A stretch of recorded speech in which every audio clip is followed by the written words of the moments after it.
Pretty much every single piece of software you touch, from the apps on your phone to the biggest websites in the world, is built on one single powerful idea. Today on The Explainer, we are breaking that idea down. Object-oriented programming, or OOP. We're going to dig into what it is, why it was even invented, and how it literally shaped the digital world we live in. Everything, and I mean everything, starts with a problem. And for software, the biggest problem is summed up perfectly right here. No matter how perfectly you plan, no matter how smart you are, requirements always change. And that one simple fact, well, it created an absolute crisis in the early days of programming. So to really get what that crisis was all about, we've got to look at how things used to be done. Let's dive into the old school approach, a style called procedural programming. So think of the old way like a giant step-by-step recipe. You'd break a big problem down into a bunch of smaller functions. Sounds simple, right? And at first, it was. But what happens when the client says, hey, can we change the recipe? Well, adding a new feature meant you had to go in and rewrite huge chunks of the code. The program would just get bigger, and one tiny change could cause a cascade of bugs to pop up in totally unexpected places. It just became a total nightmare to maintain. Clearly, this maintenance nightmare couldn't go on. The industry desperately needed a solution, not just a little fix, but a completely new way of thinking about how you even build software in the first place. So if that linear, step-by-step recipe is just too fragile, what's the alternative? How can you possibly build something that actually expects to be changed down the line? Well, the alternative is to completely change how you think. Stop thinking about a recipe and start thinking about, like, a team of specialized workers, or what we call objects. Each object is given a very specific job, a specific responsibility. So instead of one long, fragile list of instructions, you create a whole system of parts that know how to work together. And this just flips the old model completely on its head. The focus shifts away from the actions and puts it squarely on the data itself. A program gets broken up into these self-contained objects, and each one bundles its own data together with the functions that can actually do stuff with that data. Then, these objects just talk to each other to get things done, creating a system that, by its very design, is built to handle change. Okay, so how does this whole team of objects idea actually work in practice? It all comes down to a few core concepts. These pillars that make the whole system stand up. First things first, classes and objects. You have to get this. A class, that's the blueprint. It's the architectural plan for a vehicle, for example. It defines what a vehicle is and what it can do. An object, then, is the actual thing you build from that blueprint, a specific car rolling off the assembly line. We say that object is an instance of the vehicle class. So how do all these objects on our team actually work together? Well, they communicate by sending messages. It's like one object calls up another one and says, hey, can you do that thing you're responsible for? That thing it's asking it to do, we call that a method. It's just a function that belongs to that specific object. And that idea leads us right to our first big pillar, encapsulation.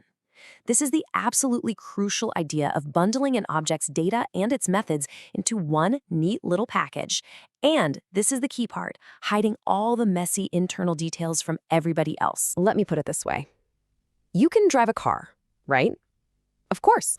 You press the gas pedal, the car goes faster. Simple. But do you have any idea how the acceleration actually works? Like the fuel injection, the spark plugs, the pistons, the whole complex mechanical dance, right? Of course not. And you know what? You don't need to. All of that incredible complexity is hidden from you. It's encapsulated. All you need is the simple interface, the pedal. You use the interface, and the car object takes care of all the messy details internally. That is the soul of encapsulation. Okay, pillar number 2, inheritance. This is a huge one for reusing code, and it's all built on what we call an is-a relationship. For instance, a car is a type of vehicle. Because of that, our car blueprint can automatically inherit all the stuff that makes something a vehicle, like having wheels or an engine.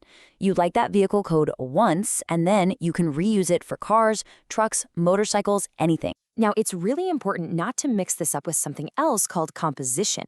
That's a has-a relationship. A car isn't an engine, right? It has an engine.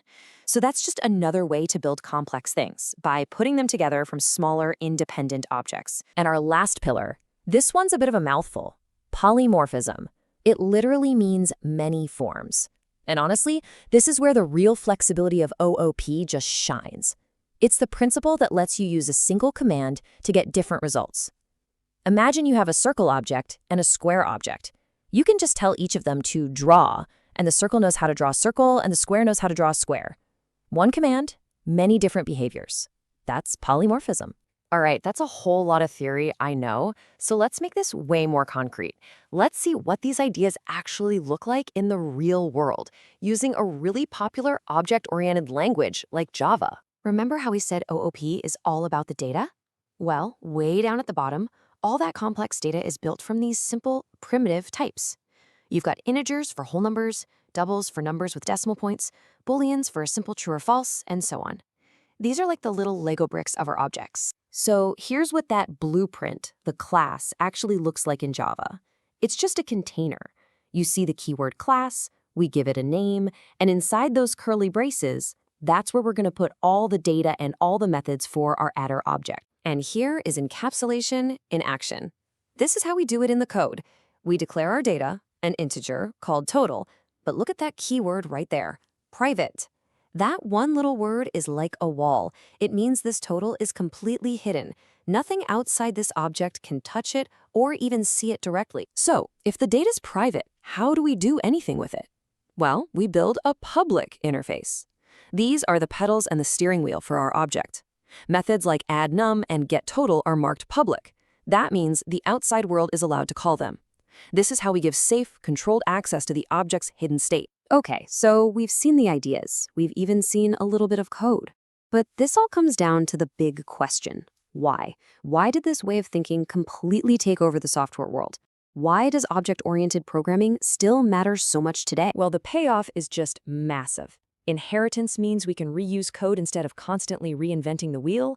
Encapsulation makes software vastly easier to maintain because complexity is hidden away. But maybe the biggest win of all is that it's modular.